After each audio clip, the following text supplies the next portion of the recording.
your host, Mimosa, and co-host Kareem. Welcome to Sometimes We're Boujee and Sometimes We Hood, to healing, navigating grief. It's a podcast dedicated to exploring the complex emotions of loss, the road to healing, and the strength found in remembrance.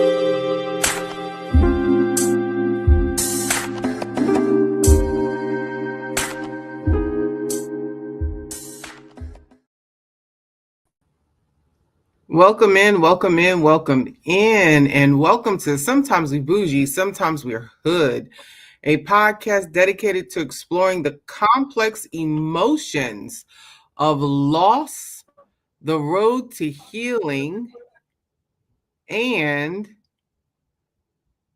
the strength found in remembrance. Whew, child, y'all, I'm tired. Auntie Mimosa's tired. She just got back from New York today. So, well, this is a podcast where we speak the truth about loss, healing, and everything in between. This is a space where we keep it classy and real about life, loss, and everything in between. I'm your host, Auntie Mimosa. I'm not sure where Cousin Kareem is at, but he'll be here shortly. But whether you're in the depths of grief, slowly learning to live with loss, or supporting someone on their journey, this space is for you. Grief is deeply personal. There's no timeline, no rule book, no right way to navigate it, but through shared experiences, honest conversations, and moments of reflection, we can find comfort, understanding, and hope. Today, we're talking about a topic that's not so easy, but it's oh so common. There's Cousin Kareem. and, and that's grief and hoarding. We're going to talk about grief and hoarding today. So, you know that room like you haven't walked in since someone has passed, or those boxes in the closet that's full of like the one day I'll go through the memories. Yeah, we're going to talk. We're going there today. We're talking about that because sometimes keeping things feels like keeping the individual present with us, right? So, like if you've ever felt the pressure to like move on, get over it after a loss, like you've more than likely ran into the idea. Again, we always talk about those stages of grief, right? And but here's the truth, right? Grief doesn't follow a neat checklist, and it's messy. It's deep and deeply personal. But today we're going to talk about grief and hoarding. So let's start with the basics, right? Let's start the basics. We know hoarding isn't just about being messy or having too much stuff, right? It's often rooted in grief, and the kind that just sits deep in the soul, like when we lose someone or our world changes. And sometimes holding on to things feels like it's the only way to keep the pieces of the world intact, right? So, like I don't know about you, Cousin Kareem, but I've met people like who couldn't throw away a toothbrush or a shirt or even like an open mail from a loved one, because to them it's like letting go feels like it's another transition. It's like letting that person go again, right? Mm-hmm. What are your thoughts about that? I think it's just a perspective of that person in your life. It has to be tentative.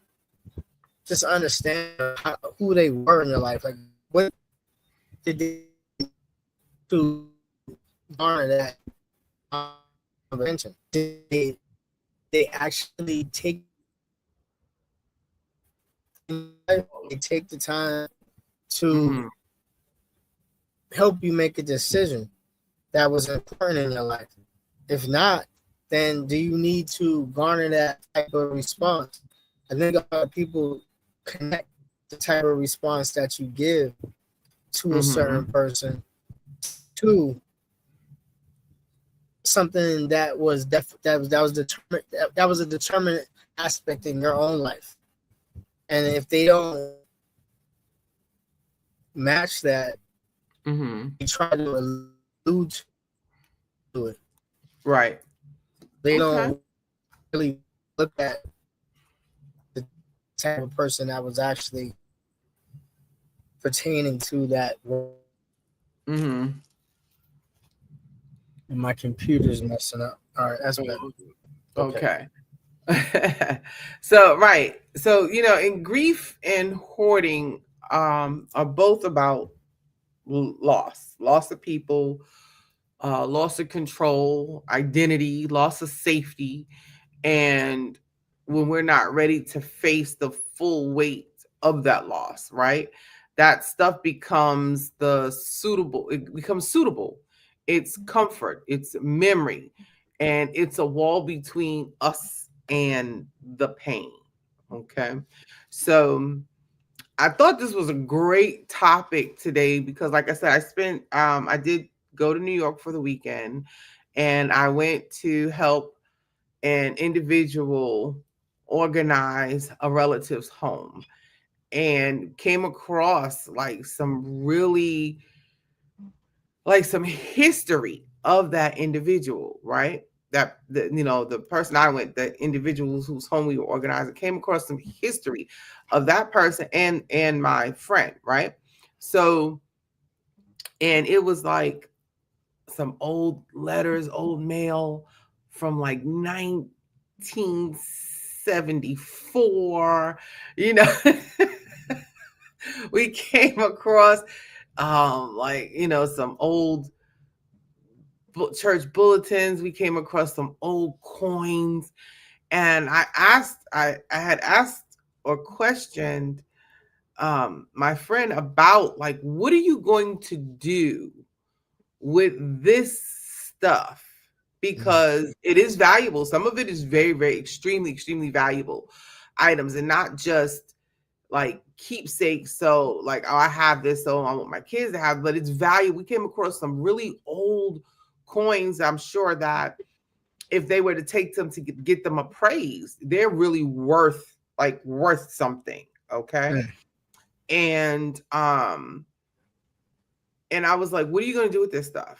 Like, you need to think about what's going to happen when you go. Like, who's going to get this stuff? Like, honestly, my suggestion to them was, get these coins appraised, get them in a safety deposit box, and then have your succession plan in place, like where they're supposed to go and who they need to go to. So, and their response was, I don't know. I'm like, well, you need to think about it. Yeah. Okay. Yeah. You need, Yeah, that's why the you question need was brought up. Yeah, so you exactly. You need to think because we about this. haven't put it though. Okay. Because you're in your mid to late 50s, and you have to have a succession plan in place. So, and I know for myself, right?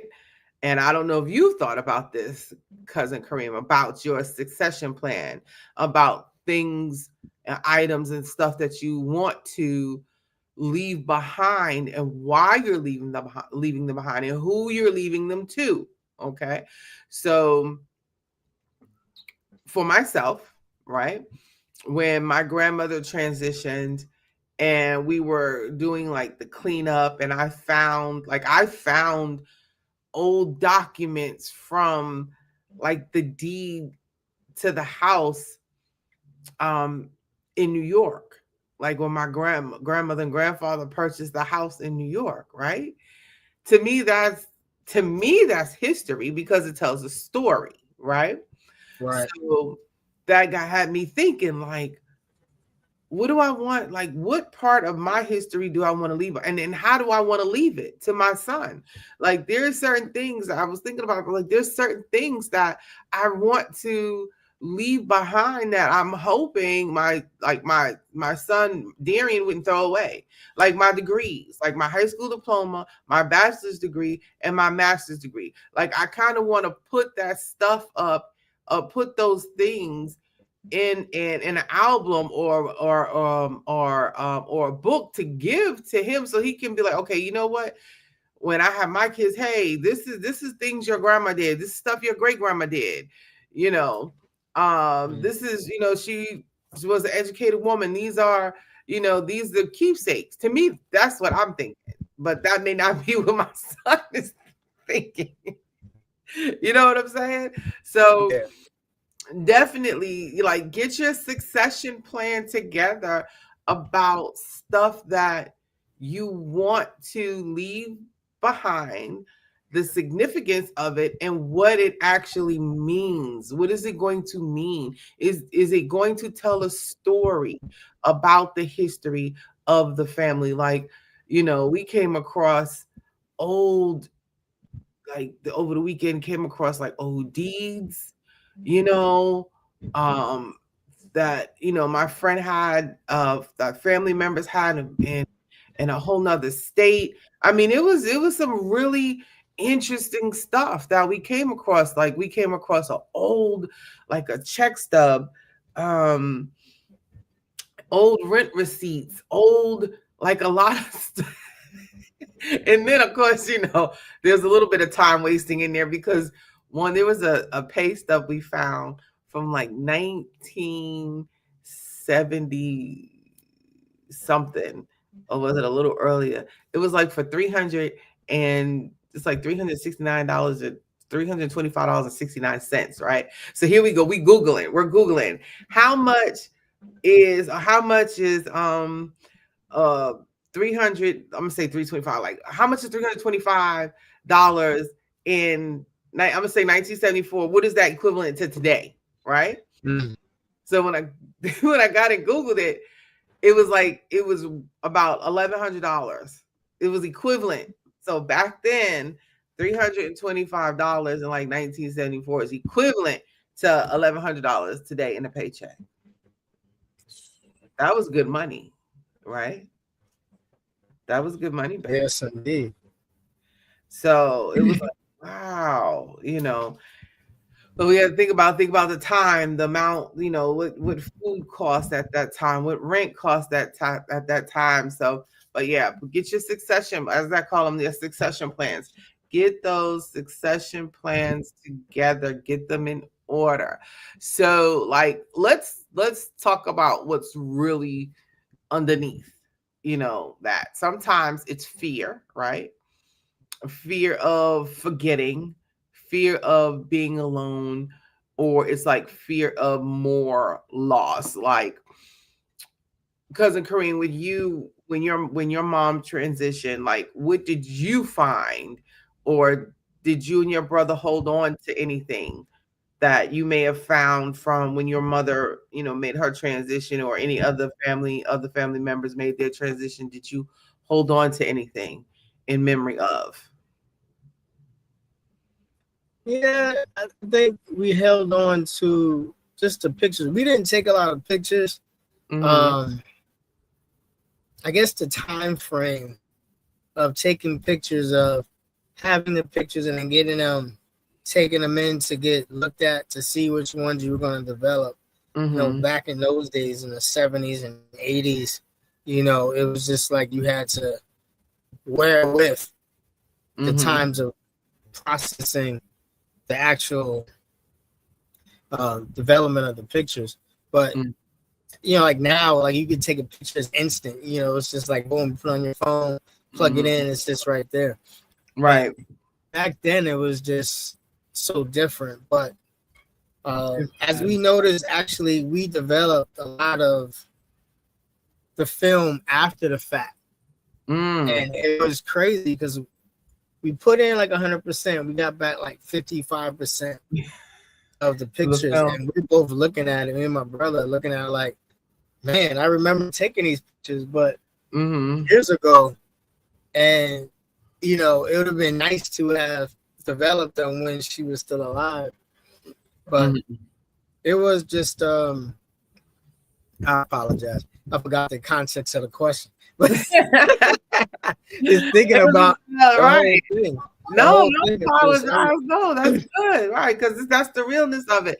And you talk, we're talking about things that you found, like, and that's good because as you're talking about finding film, as I'm sitting here thinking, like, I know for a fact I have a bag of undeveloped film here.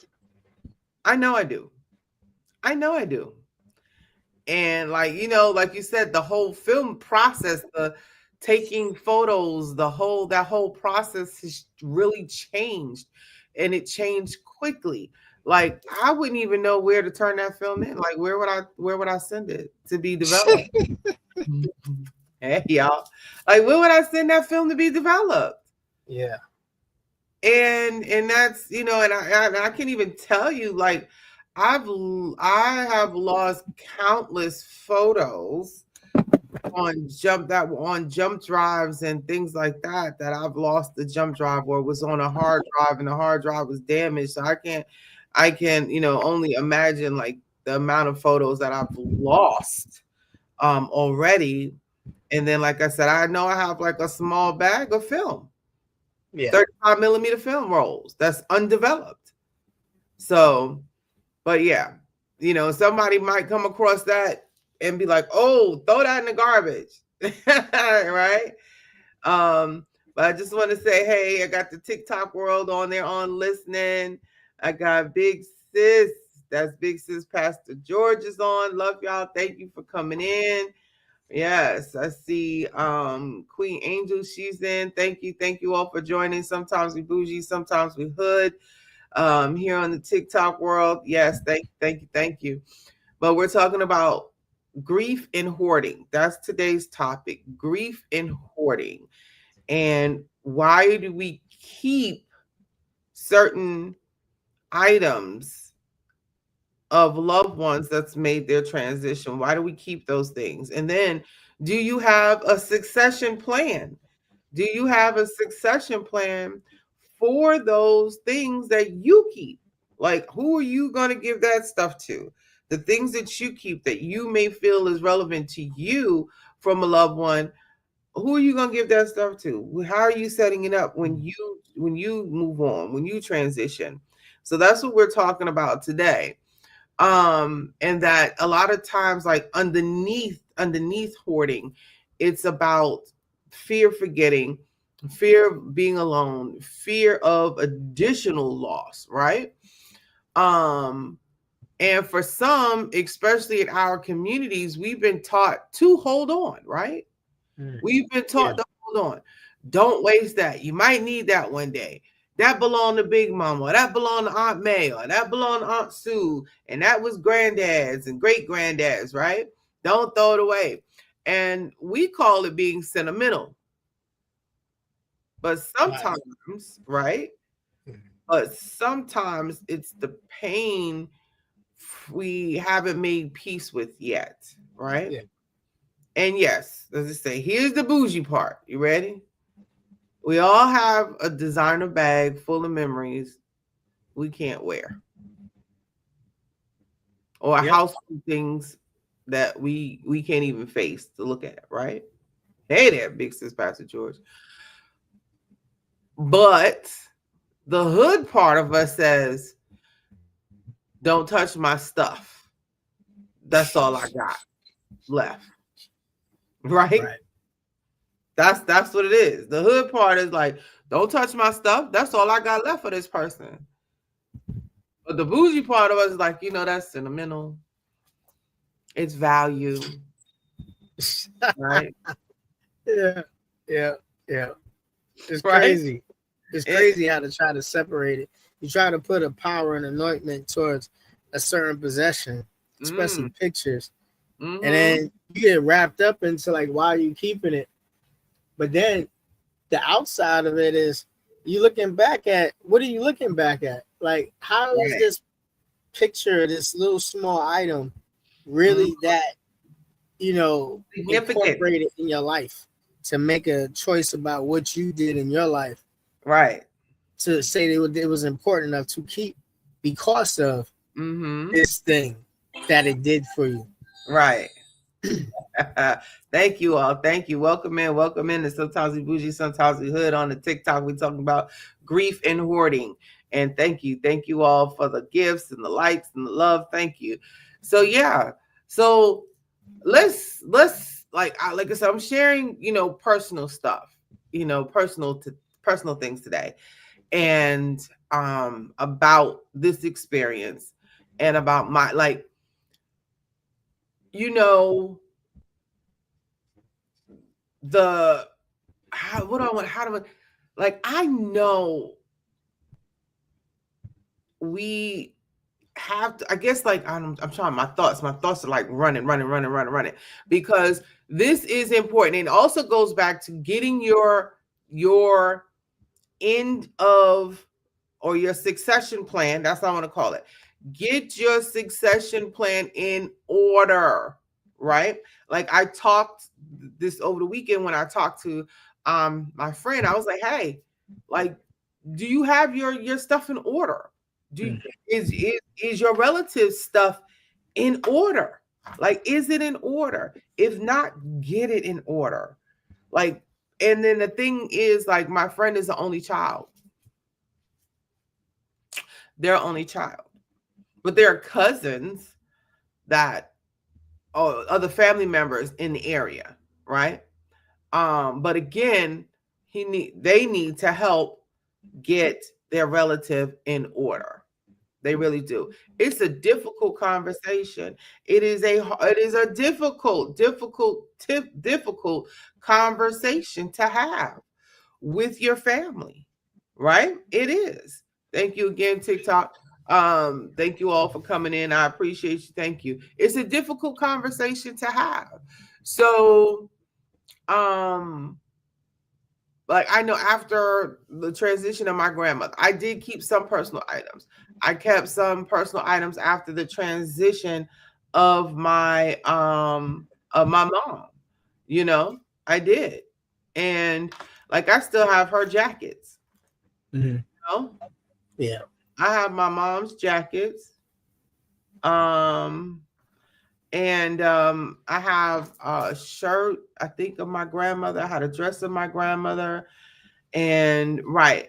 So like Big Sis, she's saying like after her mom passed, it's been 2 years and she hasn't removed anything of her mother's just yet. Anything. And some people are like that. Now I can tell you what was upsetting. Like when Deej transitioned, like he transitioned that Friday. And I got there that Saturday. When I pulled into the yard, everyone was in the yard. My ex-husband was in the yard. My son was in the yard. My youngest son was in the yard, and they were already cleaning out the house, Wow. like throwing stuff away. And I was like, "Y'all, you couldn't wait for me. You couldn't wait for me to like come and ask me what I wanted. And did I want anything?" But thankful enough, what I did have was I had some stuff of dairy of DJs. You know what I'm saying? Yeah. So I'm bringing in Big Sis Pastor George so she could interact with us on this conversation. So just so happened, like I have some items here in Atlanta that belong to Darius. So and again, but it goes back to that question: when something or if something happens to me, where's this stuff going? Hey, Big Sis Pastor George. Hey guys, how you doing? All is well. How are you? I'm good. I said I needed to come pop in. I said, now she done got me up in this box. Yes. How you doing, man? Got me a prisoner. She know I can't stay long. That's all right. A good subject. Yes. Y'all were talking about removing things. I can't. Mm-hmm. I won't, and no one's allowed to. I have not touched anything. And thank God I didn't get rid of anything, because coming out of surgery, I had to go into her room for that hospital bed. I'm using her walker, so I'm glad I didn't get rid of the stuff, to be honest. Yes. Yes. But yes. I just think it's a disrespect right now for me. Right. Don't touch her stuff. Right. I think that is difficult. So that's difficult. And I know we moved fast. Well, like I said, you know, with Darius, when Darius transitioned, Matt and Darian, they moved really fast as far as like cleaning out the house and cleaning things out. And I was kind of disturbed by that because they did not wait on me. When it came to like when my grandmother transitioned, it was a few months. It was a couple of months. She transitioned in September, and I want to say we went back either October, November. Did we get through Christmas? No, it might have been almost a year before we went back and like really clean, you know, started cleaning things out. And then of course we had to clean the house out because we you know, had to get the house prepared to be sold. So, but in that, did you feel a type of way with your son? You didn't feel that's like rude for them. Nobody waited on you at all. Like, it's not like he got a wife or something. So right? Why didn't it wait for you? And reset your goal while you're answering that. Oh, okay. So yeah, I did feel some kind of way about that. I really did. And you know, at the point, I was just at that point where you know, with my ex-husband and with him and this our situation, I just wasn't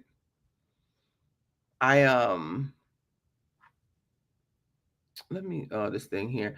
I just, you know, I just let them do what they had to do because I knew I had some things here. I already had some of his items with me, you know. So did the husband, his father, authorized it? Yeah. So he was being mean. Girl, you know. I'm gonna leave it at that. I guess he did what he felt was best. So people detach and they make assumptions based off of their own relationship, and they don't look at it from the outside in because they think they just doing what they need to do, and they're not looking at the testimony of the other person. And that's the sad part about it. When you get to that part of your conclusions or conclusive nature, you don't even think about anybody else and how they feel. You just like, yo, I gotta do this, I gotta do it. And you just do what you need to do. And then it comes out and you look back, when they look back at it later on, it's gonna have a term of endearment, that word. Those words I should say. Right. When they realize that they weren't being the most remorseful person, they weren't being the most intuitive person at the time. They just were doing stuff to do stuff because that's what they are. They don't know what they really need to be in that moment.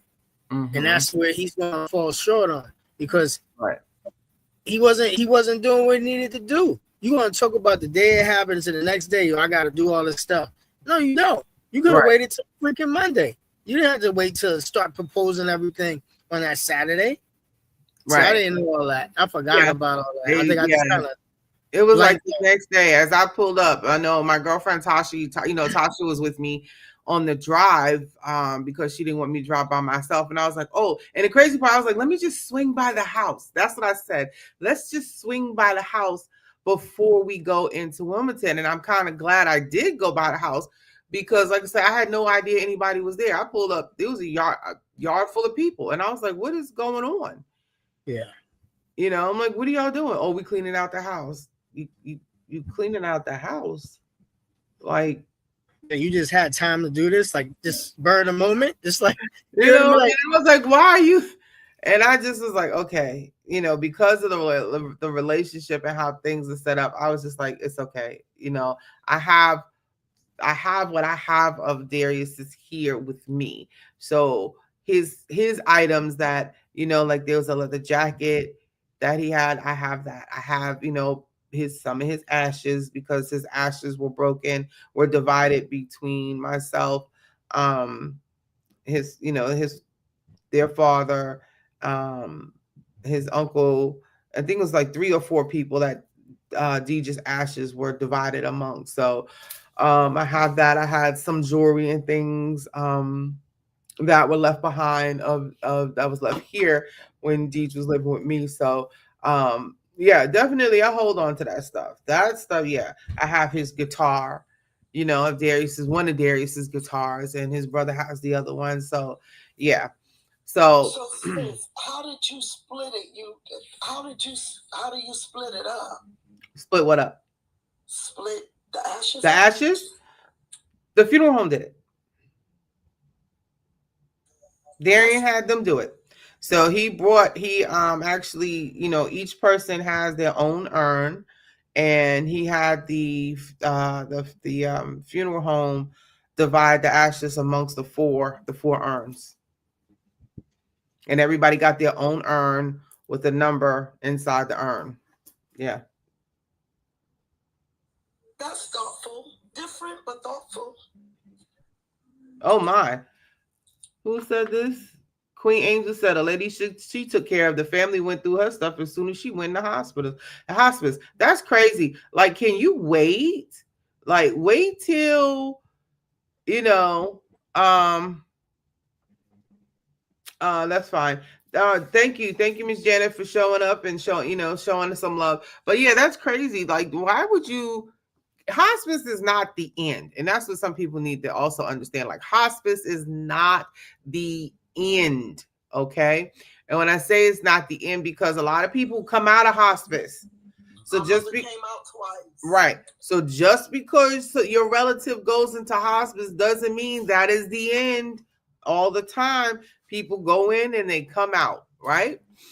So, but just, you know, they do it all the time. But when it comes to like personal things and hoarding and holding on to your loved ones' things, you know, coffee mug, like I said, a coat, voicemail. I know I have, and this was the neatest thing that I found on Etsy, right? I had my grandmother's voicemail, and a friend of DJ's sent me a song that he was on, that he did, and the lyrics. And on Etsy I found this, you know how they have like the heart monitor, like the frequency of the heart monitor. You put the person's voicemail on it, and it's a frequency, and it's a QR code on it. Every time you scan the QR code, you can hear the message. I have 2 of those. With their voices on it.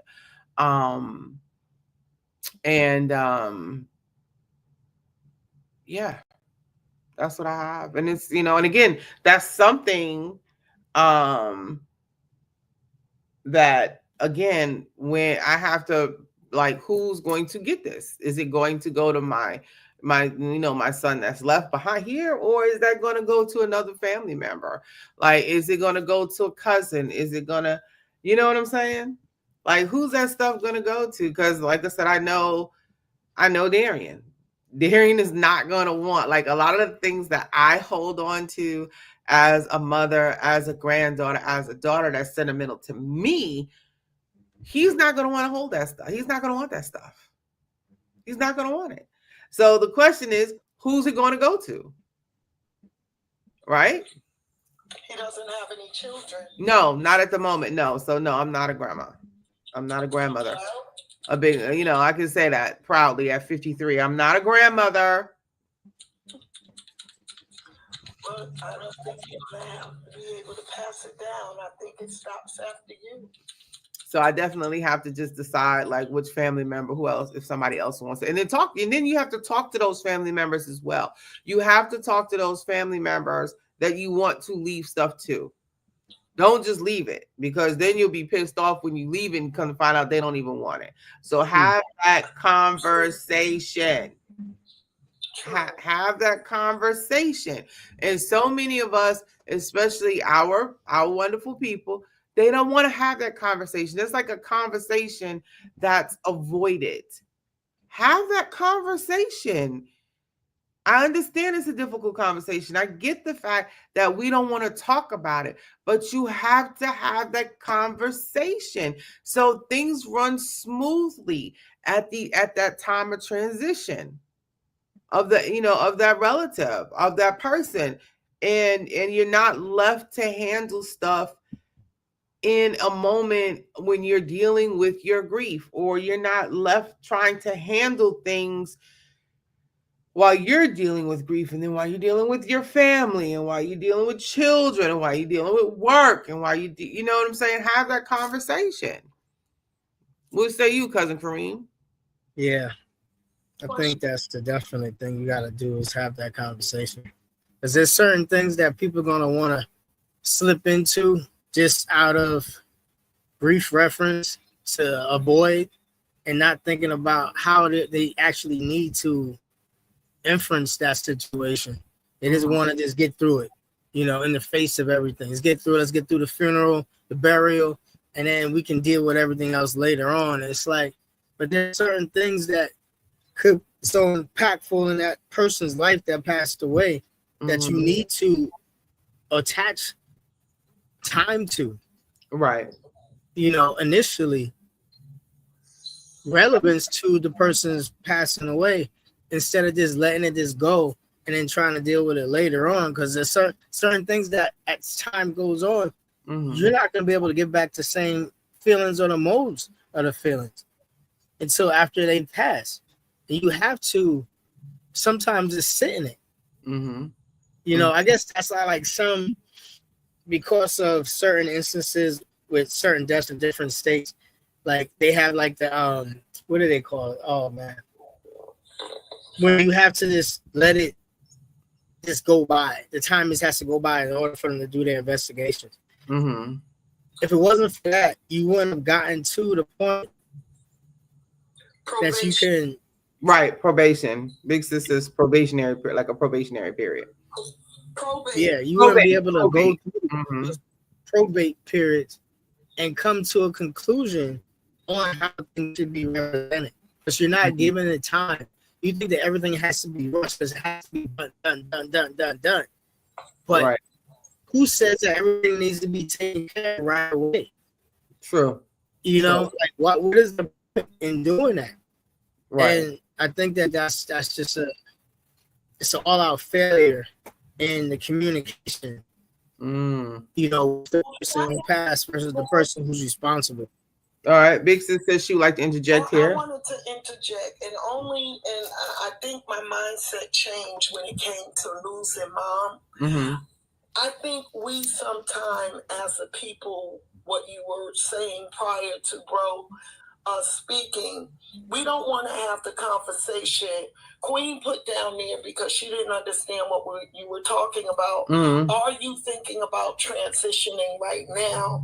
And Coupon told her, no, we need to be ready. And it is so important for us to consider, because I'm sick of the GoFunds.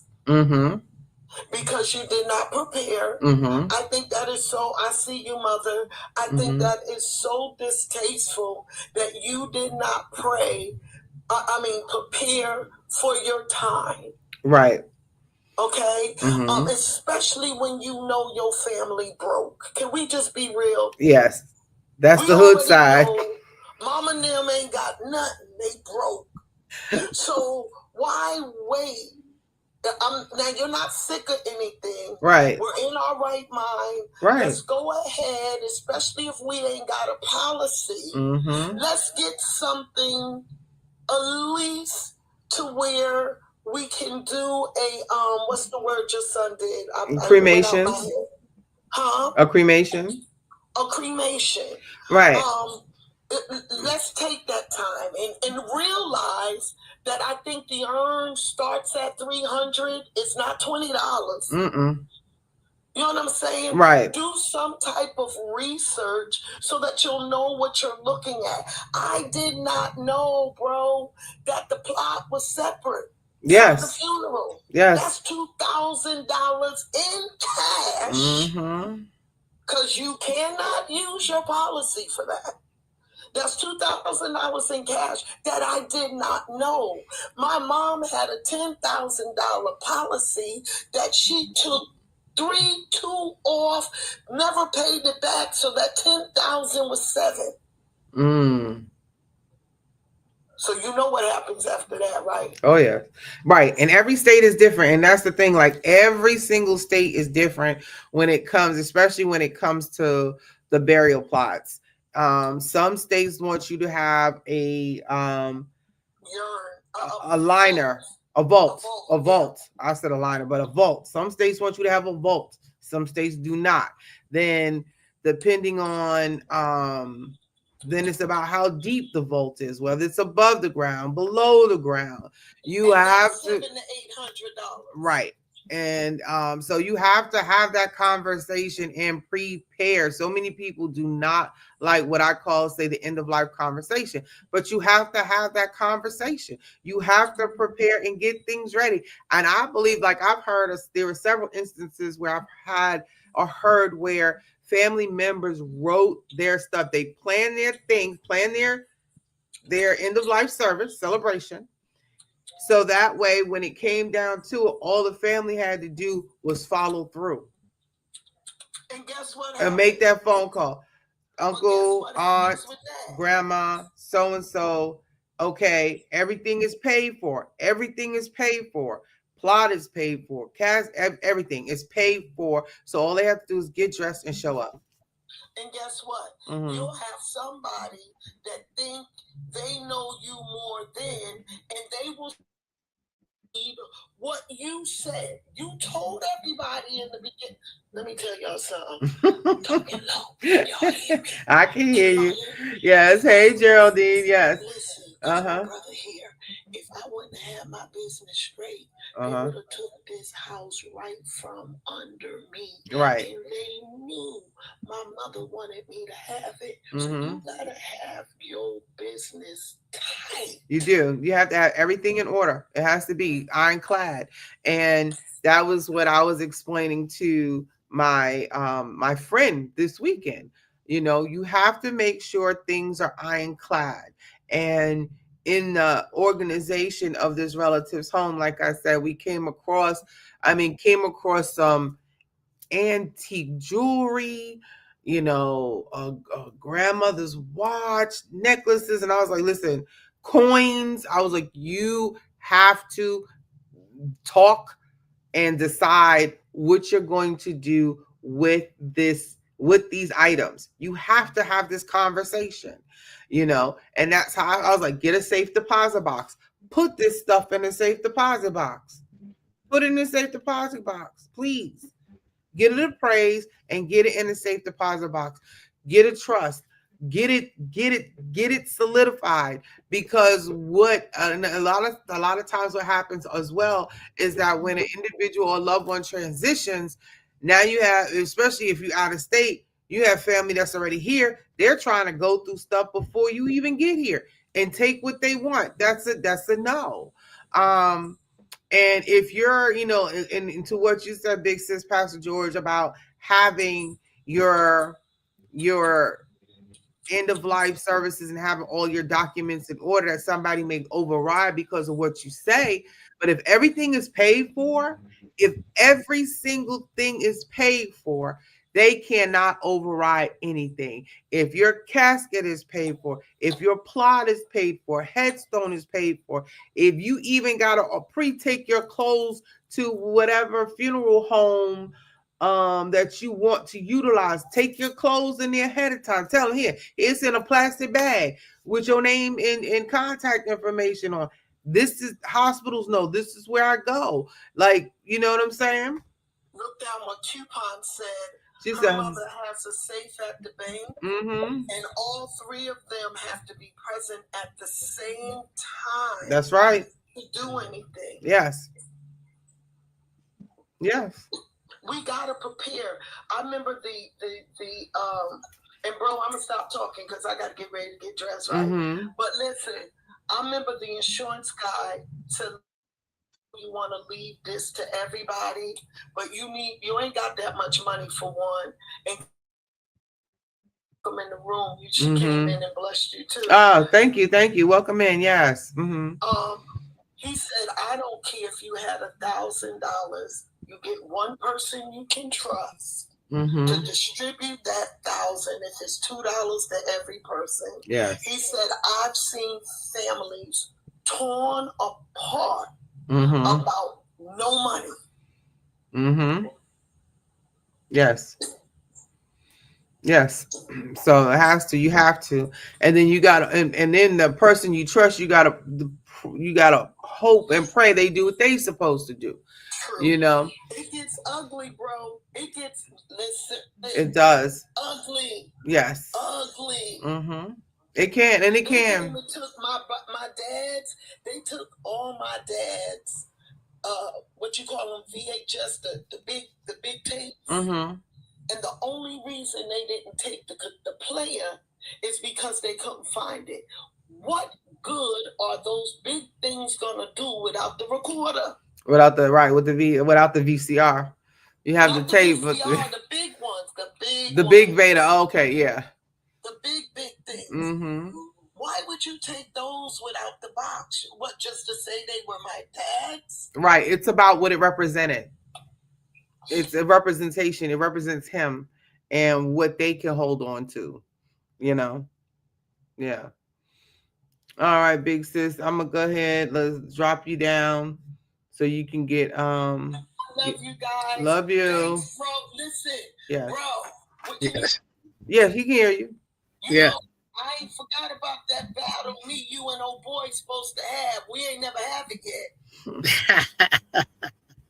I ain't forget, because y'all was talking real special.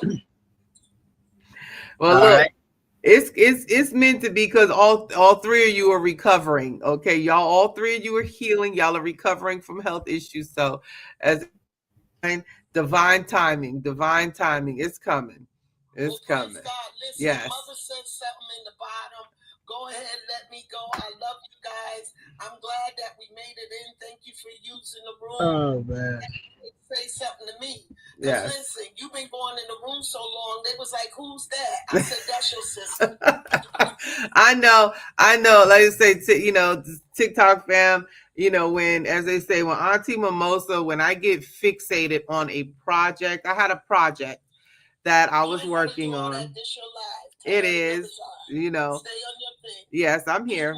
But that's it. I have to, when I'm fixated, I got to get that done. And once I'm done with that, then here I am. So, listen, welcome back. Yes. But listen, let me go, because I got to try to put my life together. You got it. All right. Love you. Thanks. Come on. I'm trying to get her going. Let's see. Come on. I'm going live tonight at 8 p.m. Look at you going to work already. Okay. That's my new admin. All right. Going to work already. All right. I know, right? All right. Disrespectful queen. That's funny. Love you. But yeah, so back to we're talking about hoarding and and loved ones, items of loved ones. They're things that they leave behind. But that's what we're talking about. So like, maybe you've been there too, maybe you might still be there, where you have, or you're holding on to loved ones, the items of your loved ones, and that's okay. No judgment zone here, right? That's a part of grief's voice. It's a part of grief's voice saying, I'm not done missing them yet. That's what it is, So yes. Okay, cousin Kareem is back. Cool beans, there we go. So with that being said, like, and it's powerful. Like, when you work with, like, I've seen this, like, I work with individuals that rooms are stacked, piled with things, but underneath it all, it's stories, right? Like I experienced this weekend, being in New York this weekend. Flew out Friday, came back this morning. Yeah, I'm sleepy. Got a lot of work to do, but and it's about stories, and each item had a why. Each item had a why, or who it belonged to, or had a why it belonged to, right? Each story, um, each item had a history, you know? What do you say, Cooper? You said your youngest moved to her dad's and kept her room the same way. She, uh-huh. And you wasn't ready to do, yeah. Um, so when we slow down and listen, right, and not just we listen and feel, we learn that hoarding is grief trying to speak, right? Hoarding is grief trying to speak. And sometimes, depending on, and also depending on the type of person you are, when it comes to that, is whether or not you might keep one or two things. Some people might keep one or two things that's very, very special. Some people might keep a host that might hold a whole box of items that belong to that individual, or you're trying to hold on to the furniture, or but what say you, cousin Kareem?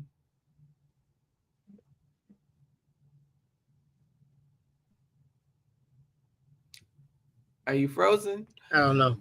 Oh, there you go. Right. So let's talk about like healing. So the healing when it comes that whole thing. It's all right.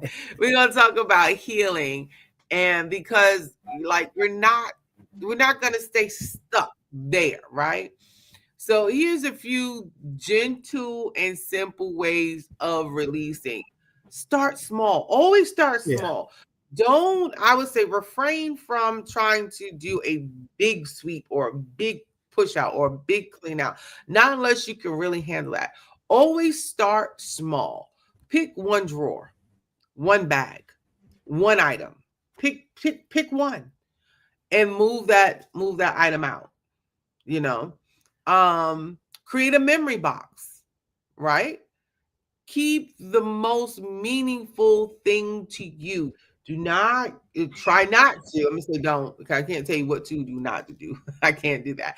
But do your best to hold on to the most meaningful things, and that may mean something to everybody else. Like if you can think forward on creating a memory box, think forward about creating that. It is overwhelming. Think forward about creating that memory box. Like what's going to mean the most to me, that's going to mean the most to somebody else in the family. So when they open that memory box, they're like, yes, this tells a story.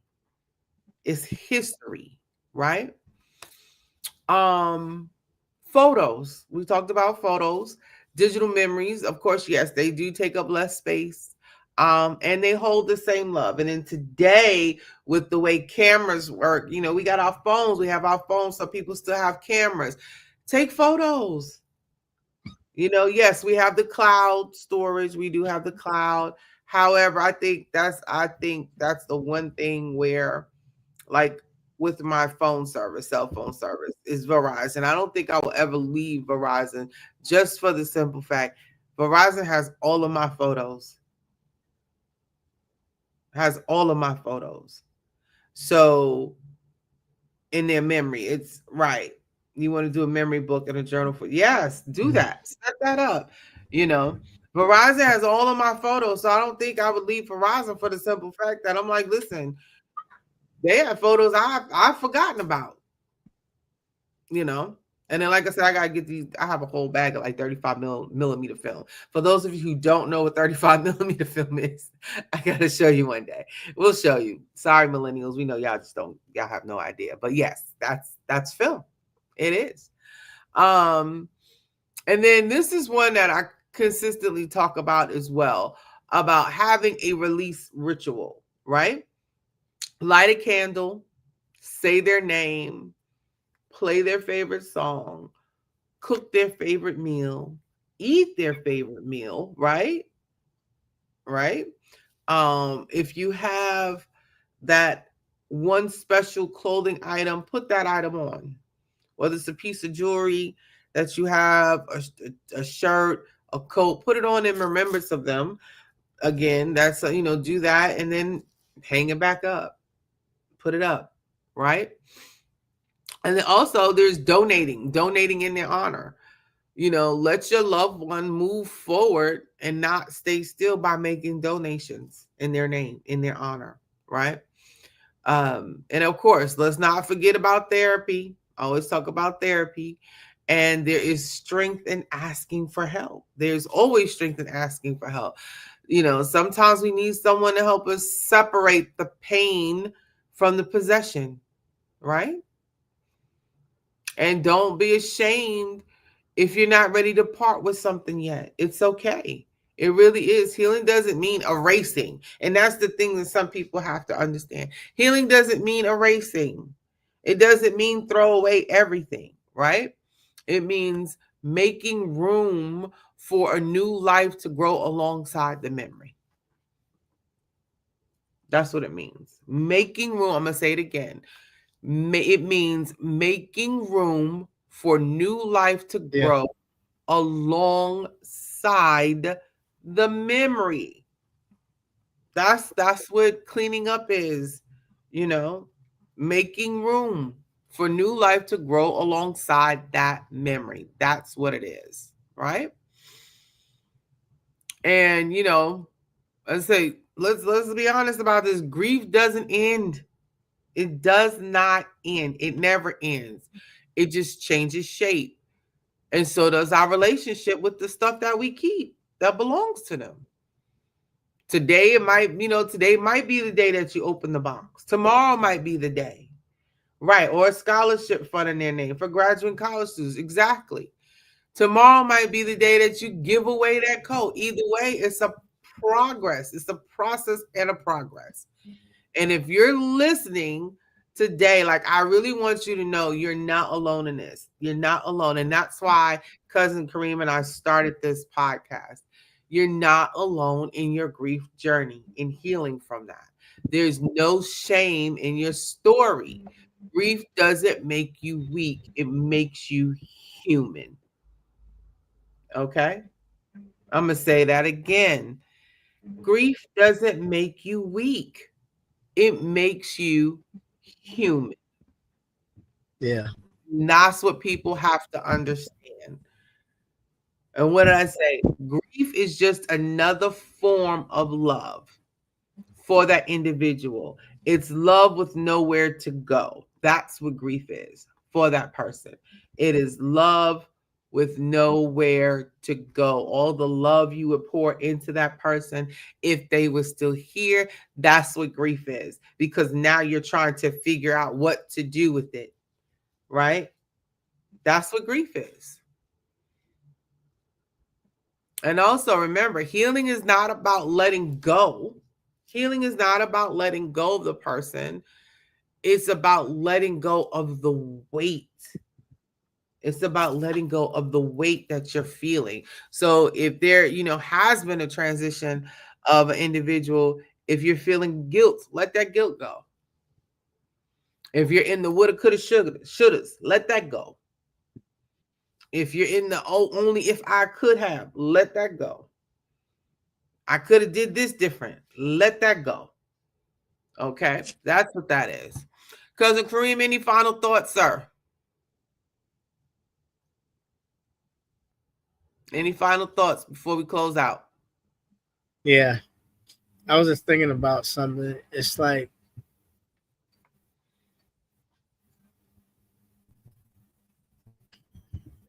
no. Really. I was just, no, I don't have anybody. But I was just thinking about what you had just said. It's just, it's a level of just taking it. And it's knowing that things are going to continue, no matter what.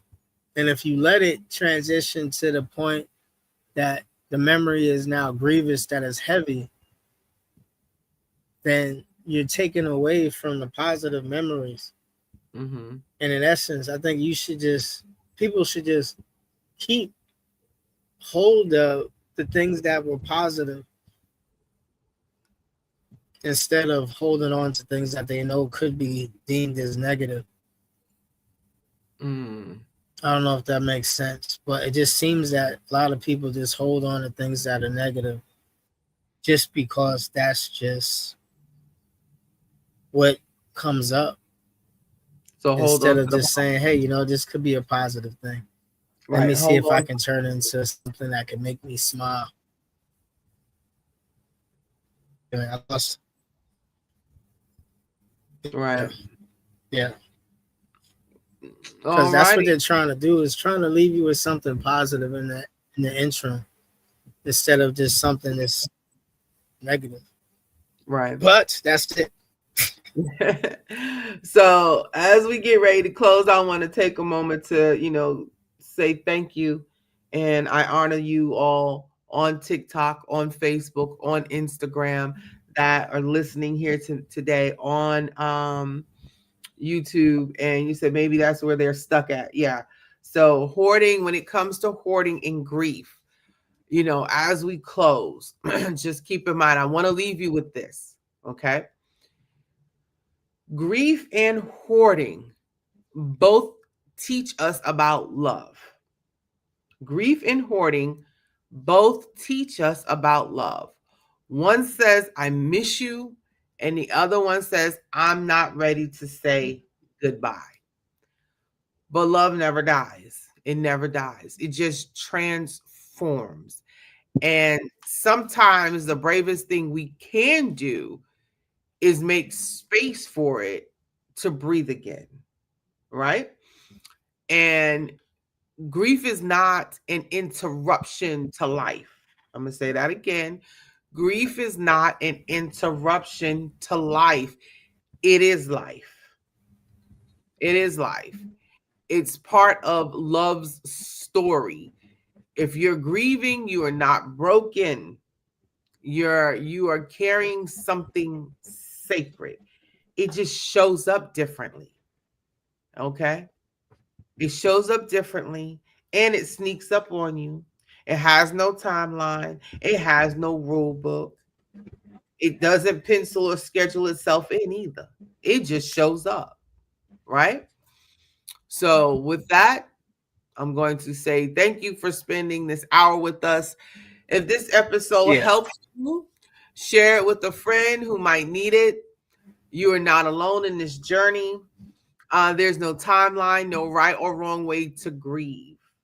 Honor your feelings, embrace the memories, and allow space to heal in your own time. Until next time, be kind to yourself, hold space for your emotions, and remember, you don't have to walk this road in silence. Your love is your light, and it still matters. So, again, if this episode spoke to you, share it with someone who might need it. Leave a comment. We'd love to hear from you, your reflections, your rituals, and your road to healing.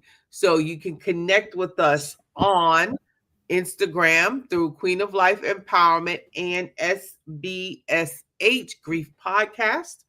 You can connect with us on Facebook at Sometimes We're Boujee, Sometimes We're Hood, along with TikTok at Sometimes We're Boujee and Hood.